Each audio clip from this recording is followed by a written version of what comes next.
Você atua na saúde, no sistema de saúde, na educação, ou sequer tenha filhos, tenha crianças em casa, certamente deve ter notado o aumento do transtorno do espectro autista, o aumento de diagnósticos na comunidade sobre autismo. Transtorno do espectro autista é o nome. Se você se interessa por esse assunto, fica aqui comigo nesse vídeo, que hoje nós vamos conversar sobre isso, vamos dar um passeio sobre os critérios de diagnóstico, prognóstico, como que isso vai se dar na vida da pessoa. E também vou contar para vocês de um evento de saúde mental que recentemente eu fui a uma universidade. Eu não estava participando de nenhuma das mesas, eu fui como ouvinte. Me fez pensar muito e eu me pus a estudar novamente isso hoje novamente. Vim aqui ler o DSM-5 e nós vamos fazer algumas passagens por ali para ver até onde eu posso estar enganado com os diagnósticos, mas me parece que existem outros fatores envolvidos nesse aumento. Será um aumento real mesmo da presença do transtorno na comunidade? Ou será que é um aumento dos diagnósticos, né? Visto que o papel aceita tudo, será que os profissionais têm anotado mais esse diagnóstico? Por que motivo? Seria um despreparo para fazer o diagnóstico ou teria outros interesses envolvidos? Eu adianto aqui que eu não vou ter as respostas, mas vamos levantar, não vou ter as respostas, mas vamos levantar várias questões para a gente pensar e debater, e eu aguardo seus comentários aqui embaixo. Eu sou Moacir Toledo, sou médico de família e psiquiatra, e nesse canal a gente traz um debate sobre os processos de saúde e doença e os melhores usos dos serviços de saúde em benefício da sua saúde. Aqui estão as minhas redes sociais para você seguir. E vamos para a minha tela e vamos dar um passeio nos critérios diagnósticos do TEA. Então, vamos primeiro aqui no DSM-5, né, o transtorno do espectro autista. Está aqui e está aqui o critério A com as suas duas características, né?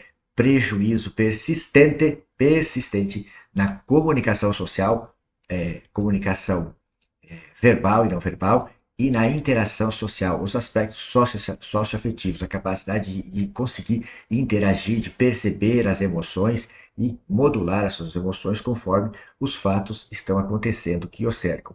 E aí tem aqui enumerado fatos, né, uma lista exemplificativa, ilustrativa, ela não esgota, existem outras possibilidades. O critério B, que fala do padrão excêntrico de interesse, é um padrão restritivo e repetitivo de interesse, que tem que ser bem marcado, fora do comum, não é um simples não gostar de alguma coisa ou de algumas coisas, ter preferência por algumas coisas, não satisfaz o critério, tem que ser uma coisa exorbitantemente anormal, tem que ser um padrão disfuncional de funcionamento da pessoa. O critério C, que exige que os sintomas devem estar presentes no ser humano desde sempre, desde o início do desenvolvimento. Isso, por exemplo, difere uma pessoa que tem o estado pós-esquizofrenia, pós-surto psicótico, ela teve um funcionamento normal, depois do surto psicótico tem uns sintomas de Blair, que é o autismo, né? Que é essa rigidez afetiva, esse desinteresse pelo contato social, é um componente autístico da esquizofrenia, um sintoma negativo da esquizofrenia, mas que não é TEA porque teve um período de desenvolvimento normal. Evidentemente, você não faz diagnóstico de autismo numa pessoa que foi normal e tem o componente autístico agora por causa da esquizofrenia. E os sintomas têm que causar um prejuízo clinicamente significativo. Então, fica aquela pergunta: pessoas com funcionamento superior, que fizeram curso superior, mestrado, doutorado, são professores, que são hábeis oradores, que têm até canal de YouTube de sucesso, será que essas pessoas têm um prejuízo clinicamente significativo? Será que a gente pode encaixar no TEA uma pessoa com essas habilidades todas? O critério D, prejuízo clínico significativo, e o critério E, essas perturbações não são mais bem explicadas por deficiência intelectual ou atraso global do desenvolvimento. Lembrando que tem atraso global do desenvolvimento, que é só a pessoa, a criança que está atrasada, conforme os seus pares naquela idade, e não se permite fazer uma avaliação completa naquela idade, você dá o nome de atraso. É diferente do transtorno, de um transtorno global do desenvolvimento que você já tem condições de fazer um diagnóstico. Essa criança você coloca na estimulação e muitas vezes não vai se fazer nenhum diagnóstico nela. Então, quando a deficiência intelectual está presente, e explicar em todos os testes todas as deficiências que essa criança tem ou que essa pessoa tem, deve ser dado o diagnóstico de F71, deficiência intelectual moderada ou leve, ou F70, mas não vai se dar o diagnóstico de autismo.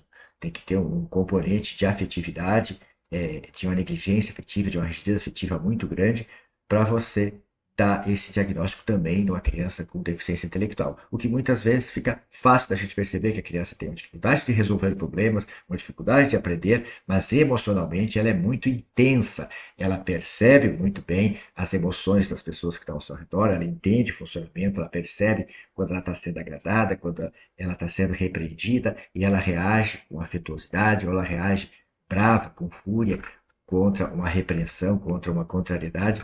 Isso já deixa bem mostrado para a gente. E vê que os critérios são de A até E, e todos têm que serem satisfeitos.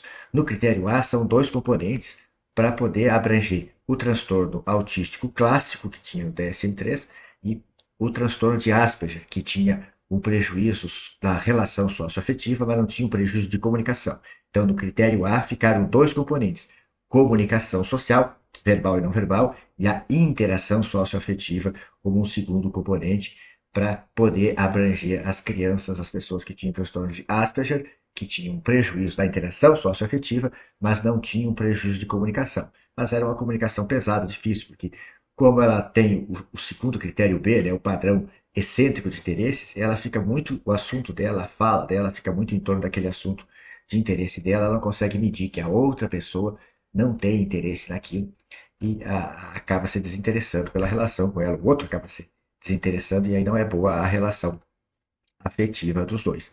Se o critério A não é satisfeito, a gente não precisa examinar o B. Ah, mas a criança só gosta de comer coisas crocantes e ela brinca muito andando na ponta do pé. Aí a gente vai entender que isso é mais um prejuízo lá na introdução alimentar, é um jeito da criança brincar, uma preferência, mas se não tem o critério A, eu tenho que investigar outras causas para algum padrão. Pode ser só uma excentricidade da pessoa, os prejuízos que ela tenha vão ser por um outro transtorno, e nós vamos ver onde existem algumas confusões que muitas pessoas falam. Então, aqui no DSM, tem todas as características diagnósticas, os especificadores, e algumas coisas são interessantes, se eu conseguir achar aqui, característica diagnóstica, prevalência. O livro fala que recentemente, né, a frequência relatada do transtorno do espectro autista nos Estados Unidos é de 1% da população, com estimativas similares para adultos e crianças. Ainda não está claro se as taxas mais altas atualmente se refletem na expansão dos critérios diagnósticos, quer dizer, se tornou mais expansivos os critérios diagnósticos e juntou dois diagnósticos anteriores num só, comparados ao DSM-4, de modo a incluir casos sublimiares, maior conscientização. Quanto mais os profissionais de saúde conhecem esse diagnóstico, mais facilmente fazem o diagnóstico. Muitos antes, eu reconheço, que poderiam ter um retardo mental e autismo, e ficou só o retardo mental aparecendo, não vinha o transtorno do espectro autista ou autismo para as listas diagnósticas, né? Se não era posto no papel, não aparecia nas estatísticas. Diferenças na metodologia do estudo ou seria um aumento real da frequência do transtorno. Eu acho muito difícil ter um aumento real do transtorno, porque não houve nenhuma modificação tão grande nos últimos 10, 15 anos para justificar esse aumento todo. O que se nota, às vezes, é uma maior urbanização da população, isso torna as pessoas com menos contato com o solo, com terra, pode ter um prejuízo aí da flora, da microbiota intestinal, e também existe uma idade materna que está avançando.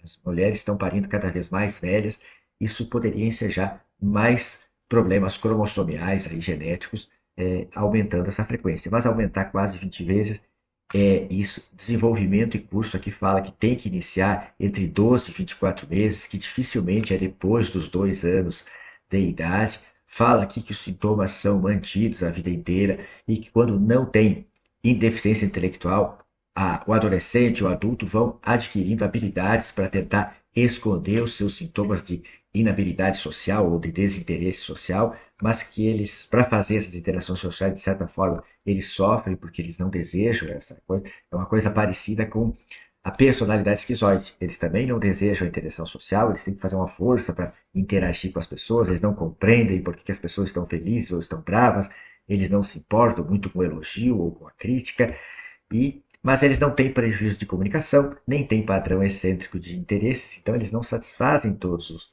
os diagnósticos. É transtorno de personalidade.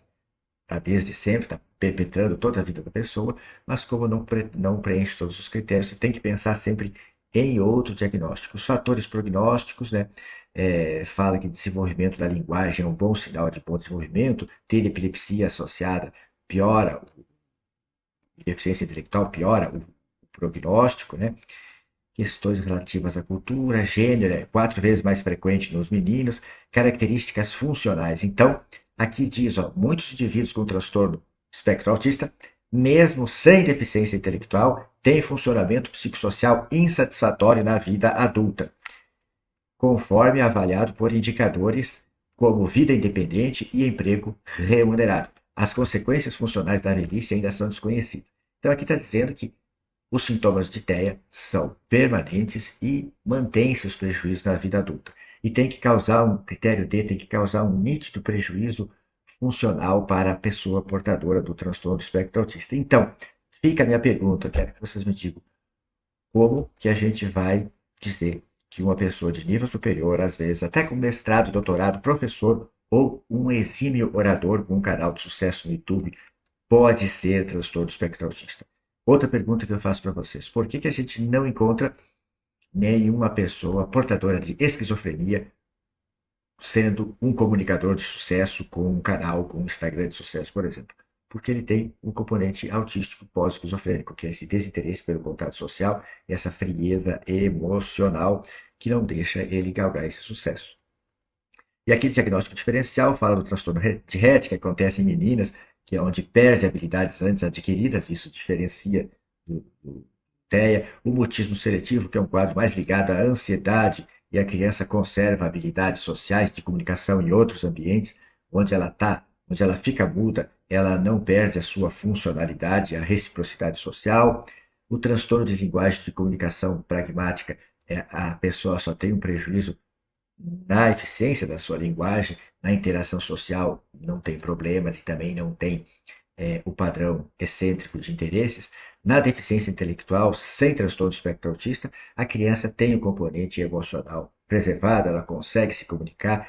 As dificuldades que tem na comunicação é pela inabilidade de entendimento, de aprender. E ó, um diagnóstico de transtorno do espectro autista em uma pessoa com deficiência intelectual é adequado somente quando a comunicação e a interação social estão muito abaixo em relação à capacidade de desenvolvimento de habilidades não verbais.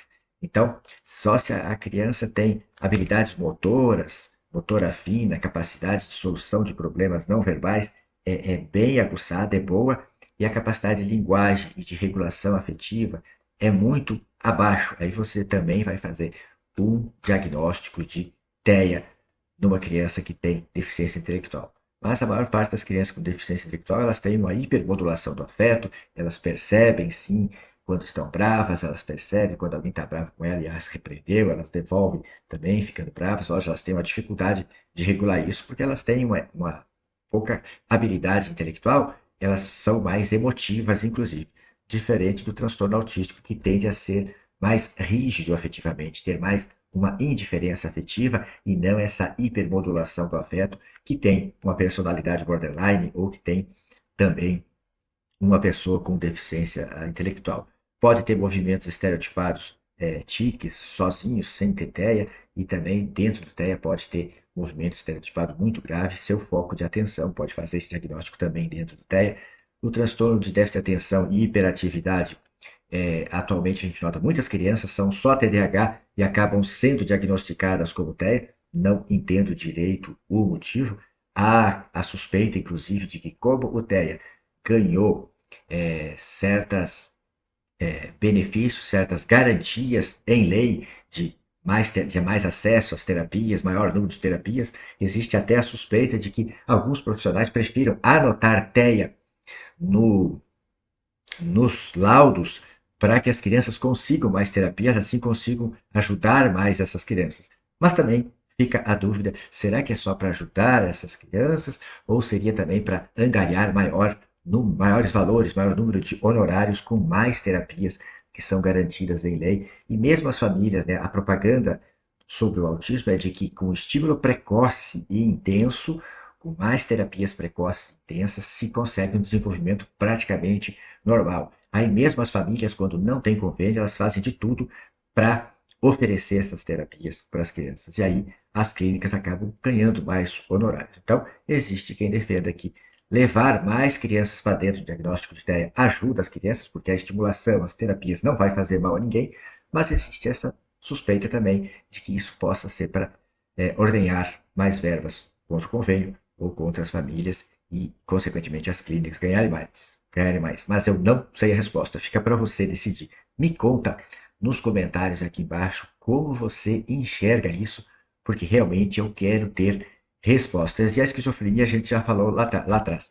A esquizofrenia tem um período de desenvolvimento normal e após o surto esquizofrênico, típico de alucinações e delírios, as pessoas evoluem com sintomas negativos, a abulia, né, que é ausência de vontade, falta de pragmatismo, embotamento afetivo, rigidez afetiva ou até uma incongruência afetiva eles têm.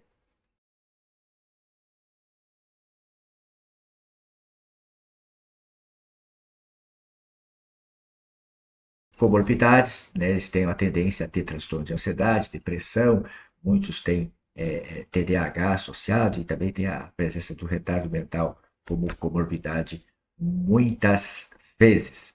Eu quero mostrar aqui algum material que eu tenho dos meus slides, mais simplificado aqui, né, critérios diagnósticos A, B, C, D e E, está aqui de novo, né, deficiência persistente na comunicação social e na interação social em múltiplos contextos. Isso é, em casa, na escola, no trabalho. Aqui a lista exemplificativa, mas não exaustiva. Aqui o critério B, padrões restritos e repetitivos de comportamentos, interesses e atividades. Esse é o padrão excêntrico de interesses. Aí entra os movimentos repetitivos, o uso disfuncional de objetos e brinquedos, as adesões inflexíveis a rotinas, sempre quer fazer o mesmo padrão, é, é, a hiperreatividade ou a hiporreatividade a estímulos sensoriais e interesses em comuns, né? Pode ter uma grande predileção por luzes brilhantes, giratórias, isso ofuscaria muitas pessoas, às vezes o autista quer isso. Coisas que não incomodariam muito outras pessoas são muito incomodativas para essa criança ou para esse adulto com TEA. Os interesses fixos, isso aqui é sempre exemplificativo, não é exaustiva essas listas aqui. O critério C e os sintomas devem estar presentes precocemente no desenvolvimento de os sintomas causam prejuízo clinicamente significativo e permanente. TEA, segundo o autor Alan Francis, o psiquiatra americano que participou das edições do DSM, ele diz que TEA serve para denominar uma condição estável e permanente do ser humano. O tratamento pode melhorar algumas habilidades da pessoa, mas os sintomas nunca vão ser extinguidos. Por isso que eu entendo que se os sintomas são permanentes, os sinais são estáveis, né, e existe um prejuízo da comunicação e ou da interação social, ou os dois, não dá para alguém ser um exímio orador e ser TEA. Para mim é como comparar um atleta paraplégico correr a maratona fora da Paralimpíada. O atleta paraplégico ele consegue executar a prova da maratona na Paralimpíada, não na Olimpíada, mas entrar num canal de YouTube e construir um canal de sucesso sendo TEA, eu fico com a suspeita que é um diagnóstico TEA fake, na construção da chamada jornada do herói falsa, onde os marqueteiros digitais ensinam que você vende melhor os seus serviços, os seus cursos, a sua ideia, os seus produtos, se você contar uma história que cause identificação e admiração dos teus seguidores, dos teus potenciais clientes. Então, alguém chegar lá e dizer: eu sou profissional de saúde e na faculdade descobri tardiamente que eu tinha TEA e fui atrás do diagnóstico e fui atrás das terapias e consegui vencer as dificuldades e hoje eu sou especialista em método XYZ de tratamento do TEA. Então, ninguém melhor do que eu para te dar o curso, a tua formação, a tua capacitação, a tua certificação em TEA e você, profissional de saúde, vai ter sucesso na tua carreira profissional se fizer a minha pós-graduação, a minha certificação, etc. e tal. Ou vendendo para as mães de criança com transtorno de desenvolvimento, ele dizendo que teve transtorno de desenvolvimento e que com terapias intensas e muito estudo ele venceu isso tudo e hoje ele tem habilidades boas, as mães vão ficar maravilhadas e certamente vão comprar o serviço, a terapia ou o curso desse profissional. Mas isso é uma suspeita minha. Eu quero que você me diga se é possível acreditar nisso, será que existe isso ou é uma ideia maluca da gente aqui? E essas perturbações não são mais bem explicadas por deficiência intelectual ou atraso global do desenvolvimento, né? O andar da carruagem, você fazendo os testes, cuidando da criança, ela pode se desenvolver muito bem, desaparecer os sintomas e você sabe que era só uma suspeita de TEA. O diagnóstico não pode se confirmar se a pessoa desenvolver habilidades equivalentes ao homem médio ou aos medianos, né? Ou, quiçá, muito mais você vai excluir o diagnóstico quando essa pessoa tem um nível de desenvolvimento superior à média das pessoas. Isto é o que eu acredito. Mas me conta o que você acredita aqui nos comentários. E aqui a gente fala dos diagnósticos diferenciais, né? Diagnósticos neurológicos, o retardo mental, deficiência intelectual, TDAH, esquizofrenia, o toque, o mutismo seletivo. A gente ainda tem que considerar transtorno esquizotípico, a personalidade esquizoide, o toque, o TDAH está aqui, mutismo seletivo, e sob tratamento é multiprofissional, intenso, precoce, não vamos poder falar disso tudo aqui. Mas agora, contando aqui brevemente sobre o evento que eu fui recentemente numa universidade, era sobre saúde mental, tinha algumas oficinas, uma delas era sobre transtorno do espectro autista. Eu fiquei bastante impactado com o evento, porque eu cheguei lá e vi profissionais de saúde e de educação conduzirem uma mesa redonda, onde todos foram falar e conversar sobre os seus diagnósticos, né? E aí o que, que eu vi? Foi um desfile de profissionais de saúde apresentando o tema de uma maneira muito leiga, me pareceu, sem trazer referências bibliográficas, sem apontar autores, sequer tinham slides, né? Foram só falas, né? Foi uma coisa bastante solta, assim, para um ambiente de universidade e de um evento de uma pós-graduação, né? Um evento científico dentro de uma pós-graduação. Então, eu vi um desfile de pessoas falando de sintomas da sua personalidade obsessivo-compulsiva, com rituais não, né? Com obsessão por coisas arrumadas, alinhadas, com horário, uma rigidez de metodologia, né? Pessoas sem nenhum prejuízo de comunicação e sem nenhum prejuízo de afetividade, né? Capazes de interagir com a plateia, sorrir, pessoas que têm curso superior, enfim. Ou então elas falavam de sintomas de toque, e aí me faz lembrar tem pessoas que a gente admira muito pelo seu conhecimento, mas a gente vê que é impossível todas as pessoas dominarem todas as áreas do conhecimento. Então, existe o Dr. Murilo Pereira, que é o papa assim, da modulação intestinal, entende tudo de desbiose, de intestino, ligado aos transtornos mentais, né? Ele estava numa live, numa discussão com o Dr. Samuel da Delasti, que é um clínico também, que eu admiro demais, e o Murilo contou a história de vida dele, a jornada do herói dele, e falou sobre a obsessão que ele tem com o método, com a disciplina, com tudo organizado, que isso fez ele estudar e fez ele vencer na vida. Ele veio lá de baixo, da infância, adolescência, juventude muito pobre, e hoje ele é um profissional de sucesso, ele construiu a carreira dele com conhecimento, com muito estudo. E os sintomas que eles deram, que ele falou dele, foi muito visível para mim a suspeita para diagnóstico de personalidade obsessivo-compulsiva. Mas eles dois verbalizaram que isso seria TOC, transtorno obsessivo-compulsivo. Mas absolutamente perdoável para eles, porque eles são muito bons em clínica, em modulação intestinal, mas em diagnóstico psiquiátrico eles foram falhos. E quando a gente se falha, quando a gente gosta muito de uma especialidade, estuda muito uma coisa, a gente corre um risco de ter um viés, de pensar muito nesses diagnósticos que a gente mais conhece. E o contrário é verdadeiro. Quando a gente não conhece o diagnóstico, a gente praticamente não faz esse diagnóstico. Por isso que eu até fui me deter hoje a estudar um pouco mais sobre o autismo, os critérios diagnósticos aqui no DSM, pensando assim, será que eu não estou cometendo uma falha? Será que eu não estou estudando muito outros diagnósticos e não estou pensando no diagnóstico de autismo, que eu quase não faço, e retiro muitos diagnósticos? Então, por isso que eu fui fazer isso. E aí, eu lembrei de algumas coisas que eu quero passar aqui para você.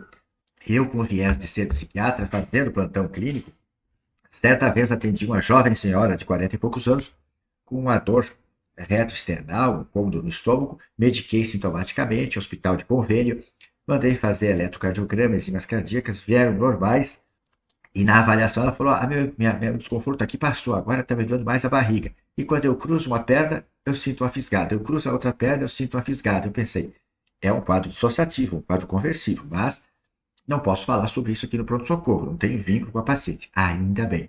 Eu pedi para a paciente fazer um raio-x tóraco-abdominal. Foi, fez quando ela veio para avaliação, que eu abri a ficha dela, que estava olhando o raio-x no sistema, já entrou o médico radiologista do plantão do hospital, perguntando, tá vendo o exame da dona fulana? Eu falei, estou. O que é isso que ela tem aqui no estômago? Um prego? Não, ela é costureira, isso aí é um alfinete, é que a imagem radiológica aumenta a espessura do metal, mas é um alfinete que está aí. Vamos ter que chamar a endoscopia para tentar retirar isso, senão ela terá de fazer cirurgia. Então, olha só, eu, psiquiatra, no plantão clínico, já ia pensando em transtorno psiquiátrico e era uma causa externa. A mulher estava com um alfinete no estômago, né? Outra vez atendi um homem com queixa de perda motora à esquerda. O examinei, não tinha perda motora, deixei observado, pedi eletro, pedi exames. Ele ficou lá toda a noite, foi mandado embora no outro dia e voltou para o hospital com uma nítida deficiência motora. Isso gerou um processo. O que eu acredito que aconteceu aí? Eu, como psiquiatra, pensei em transtorno dissociativo, mas ele tinha 43 anos, era obeso, era hipertenso, já tinha diabetes. Ele deve ter feito um ataque isquêmico transitório, melhorou da perda motora, e eu não me detive a fazer investigações de imagem porque tinha melhorado e pensei mais no transtorno dissociativo. O colega que ficou à noite também viu ele passar toda a noite bem, dispensou para casa e acho que infelizmente ele foi para casa e fez de vez um AVC e voltou. E aí, lógico que ninguém entendeu, entraram com processo contra todos nós, o hospital e os dois médicos. Então, existe tudo isso. Outro episódio que eu lembro de hospital, psicólogo, amigo meu, conhecido, trocamos muitos pacientes, entrou com o pai dele, que era um idoso, a mãe dele já era uma idosa que já estava demenciada, o pai dele ainda não estava, gritando de dor.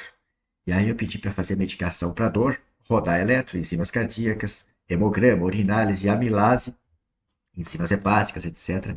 E o psicólogo veio conversar comigo e disse, doutor, eu acho que o meu pai está tendo uma crise nervosa. Ele estava bem em casa e foi eu chegar lá, ele começou desatinado nessa dor de barriga e a gritar. Me parece um quadro conversivo. Digo, pois é, mas um quadro conversivo geralmente não faz essa sudorese fria, pegajosa que ele tem. Mas às vezes tem crise de pânico e faz, mas vamos esperar os exames. Veio 3.500 de pancreatite, de amilase. A amilase é normal até 100, parece. E veio uma pancreatite. Ele fica internado em jejum tratando a pancreatite. Então, o psicólogo pensou em diagnóstico psíquico, né, por causa do viés do conhecimento da gente. Outra coisa que eu quero lembrar é que, infelizmente, a gente tem muitos profissionais de saúde que eu diria assim, ou despreparados, ou inseguros, ou estão fazendo a coisa errada, achando que estão fazendo certo, ou até podem ser psicopatas, né, desonestos, né? Médicos que operam cirurgia bariátrica e recomendam, orientam as pessoas que não têm o IMC 35 ou 40, 35 com a doença associada, né? Não entra nos critérios para cirurgia bariátrica e manda as pessoas aumentarem de peso, comerem mais para chegar no peso para a cirurgia ser autorizada. Uma grande amiga minha, psicóloga, certa vez nos ligou, falou que teria que ser operada, que o marido dela não estava lá, estava para o interior. Terminei o consultório antes do almoço e fui lá com a minha esposa vê-la e pedi licença, a examinei, orientei ela que não tinha critérios para operar, não tinha critérios para abdômen agudo. Ele tinha dito que era um cisto de ovário roto, olhei o ultrassom, tinha discreto líquido livre no fundo de saco de Douglas, que mulher pode ter, não tinha irritação peritoneal nenhuma, estava tomando ali apenas um tramal, não justificaria sumir a dor se ela tivesse sangue naquela cavidade. Conversei, orientei bem ela. Quando o médico chegou às 5 da tarde para operá-la, disse que tinha que esperar o jejum, ela tinha tomado café. Ela disse, doutor, não quero mais operar. A minha médica está me esperando no consultório, eu vou lá, não vou fazer. Ficou um pouco bravo, parece, deu um ibuprofeno, mandou ela embora. Isso já tem 6 anos e ela nunca operou ovário roto. Então, eu estou falando isso porque para a gente entender que existem profissionais que inventam diagnósticos para faturar contra o convênio da paciente. Né? Essa mesma colega psicóloga, ela me trouxe a mãe dela para ver que tinha uma coceira há meses, mais de ano talvez, que investigava e não tratava. Tinha feito até biópsia, não tinha tido respostas. Eu olhei, para mim aquilo ali era tipicamente uma escabiose, que é o nome comum da sarda, né? O nome científico da sarda. Perguntei se já tinha tomado 2 mil, que tinha, já me deram. Quantos comprimidos tomou? 4. Ela falou, então vamos dobrar a dose, vamos tomar 8. Fizemos os 8 comprimidos em 2 dias e foi-se embora o prurido, a coceira da paciente. Então, o dermatologista tinha visto e não tinha enxergado que era isso. E tem uma familiar também que eu encontrei com erisipela já há 2 meses, tendo passado pelo clínico, pelo cardio, pelo angiologista, pelo ortopedista, e estava para ir para o infecto. E eu apenas vi que aquilo era erisipela, prescrevi cefalexina em casa, sem ver os exames, só olhando clinicamente o diagnóstico, e ela ficou completamente boa. Tem um vídeo sobre isso. Eu vou tentar deixar na descrição desse vídeo aqui para vocês assistirem sobre erisipela. Não sei até hoje se os médicos não estavam enxergando aquela erisipela ou se eles estavam enrolando ela para ela passar pelo cardio, fazer todos os exames, passar pelo vascular, fazer ecodoppler, passou pelo ortopedista, fez ressonância de joelhos e ia para o infectologista. Tinha rendido bastante exames. Essa senhora tinha Unimed. E eu anotei aqui também caquexia. Outra vez, eu acabei de atender uma paciente de 18 anos que estava em surto psicótico, usuária de drogas, primeiro grau, só a menina. História bastante impactante. O marido estava preso, ela tinha começado um trabalho e fez um surto psicótico. E eu liberei ela do consultório e logo em seguida fui chamar outro paciente que eu tive que trazer no colo para o consultório. Tem vídeo sobre isso, chama-se cetoacidose diabética, cetoacidose por hiperglicemia. Eu tive que trazer do colo e pôr na maca e examinei, peguei a história do paciente alcoólatra, a família tinha tirado da comunidade terapêutica e ele estava há 2 semanas, 15 dias, peregrinando na UPA e num pronto-socorro de hospital, dando entradas e saídas, e o hálito cetônico típico para cetoacidose diabética, e não internaram ele. Conversei com o irmão dele que tinha vindo do Pará para vê-lo, falei que tinha que internar, transferi para o Hospital Dois Pinheiros, ele foi para a UTI, sobreviveu, saiu vivo. E qual é o detalhe da menina? É que ele estava 2 semanas, quase que dia sim, dia não, entrando nas unidades de urgência aqui, e os médicos não internavam e não percebiam que ele estava à beira do óbito. E essa menina de 18 anos, quando saiu do consultório, depois a secretária me contou que ela olhou para ele e falou: Ah, coitado, vai morrer. Ela estava meio sem filtro, psicótica, então ela falou isso. Então, uma paciente de 18 anos, semi-analfabeta, psicótica, percebeu que o paciente estava para morrer. Então, a percepção das pessoas é muito diferente, né? Embora às vezes sejamos técnicos, né, com cursos superiores, às vezes a gente não enxerga.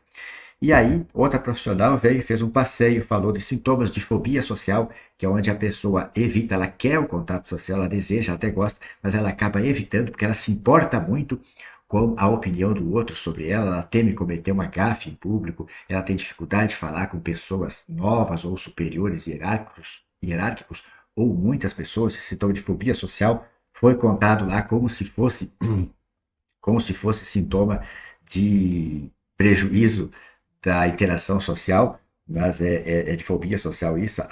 O prejuízo da interação social no autismo é mais uma indiferença social, se confunde mais com a personalidade esquizoide. Falar sobre sintomas de deficiência intelectual, como se fosse as inabilidades de resolver problemas, como se fosse sintomas do TEA. Falou-se também de sintomas de desatenção do TDAH, até sintomas de hiperatividade do TDAH foram enumerados como se fossem sintomas de TEA. E se falou muito, muito, muito de excentricidades das pessoas, né? De pessoas sem prejuízo de interação social e sem prejuízo de comunicação social, mas que têm excentricidades, né? Que têm gostos alimentares, né? É o popular que se dizia lá, né, no interior, partioso. Não gosta disso, não gosta daquilo, porque não foi introduzido bem os alimentos, não se educou direito. São só excentricidades com os alimentos e gosto disso, gosto daquilo. Se falou até que não gostar de um tipo de perfume pode ser autismo. Ora, eu não gosto de perfume, então eu teria que me julgar autista, porque na minha juventude ainda não era proibido cigarro em restaurantes, em locais fechados. Eu, toda a minha juventude, eu nunca gostei de sair, nunca fui em danceteria, discotecas, boates, porque eu não aguentava aquele cheiro de cigarro. Então deve ter muito autista aí, porque até se aprovou as leis para não se formar em ambientes fechados. Não gostar de sabores, olha, eu gosto de um monte de coisa, não gosto de cebola. Todos nós podemos ter alguma excentricidade. Então, foi um passeio de sintomas. E aí, até uma colega que veio falar, chegou atrasada, já estavam encerrando, estava na fase de perguntas da plateia. A colega chegou, falou, daí acabaram fazendo intervalo para o café, né? Fizeram intervalo para o café, eu aproveitei e vazei, porque eu vi que todos estavam embriagados, todos estavam ali hipnotizados nessa ideia de que tudo que se sente, todo sintoma que o ser humano tem, leva para o diagnóstico de autismo. Seria impossível uma discussão para ali. É, eu cheguei a pensar que parecia que as pessoas estavam delirantes com isso. Aí saí, tinha feito amizade com outras colegas profissionais de saúde que vieram de outras cidades, são funcionárias de um CAPS, conversei com elas, né? E depois fiz contato pelo WhatsApp, eu vou mostrar pelo Instagram, vou mostrar aqui o comentário que a colega fez. Eu falei que estava muito impactado, que acabei saindo, porque não iria participar da discussão, que parecia que todos ali estavam muito crentes de que qualquer desconforto que o ser humano sente, qualquer alteração comportamental que o ser humano sente seria teia. Fui embora. Depois, outro dia, eu conversei pelo Messenger, né, do Instagram, Direct, e olha o comentário que ela me fez. Falamos assim, eu falei, quando precisar de algo, só pode falar. Se quiser discutir algum caso, estudar, etc., sou parceiro. E aí ela respondeu, bom dia, não conseguimos ficar até o final também, não consegui. Depois, os participantes começaram a falar sintomas também, e pela visão das condutoras da mesa redonda, né, quase todas as pessoas presentes eram autistas. Mas, ao todo, foi bom para nós. Todo conhecimento é gratificante. Sim, até aprender que existem essas crenças entre as pessoas pode ser importante para a gente. Esses slides aqui, eu tenho uma aula, se você entrar no meu site, vindo aqui no site, ó, doutortoledo.com, chegando aqui, ó, autismo, a explosão diagnóstica, 5 causas do aumento do autismo. Conheça e previna-se. Você entra aqui e pode inscrever-se, vai dar acesso à aula. Esse e-mail que eu coloco. Você pode assistir essa aula, onde a gente fala de por que aconteceu todo esse aumento de diagnósticos. E, por favor, assistindo, passa adiante, se inscreve na lista da gente. Vamos colocar mais em discussão isso, para a gente fortalecer essas ideias, entender melhor por que que acontece isso. Deixo aqui novamente minhas redes sociais para você seguir. Peço que você dê teu like ou o dislike se não gostou. Encaminhe esse conteúdo para que você possa ajudar com este conhecimento e eu aguardo seus comentários aqui abaixo. Vai ficar fixado na descrição do vídeo e no primeiro comentário um link do meu site onde você encontra as minhas redes para você seguir e as listas para você se inscrever. Muito obrigado.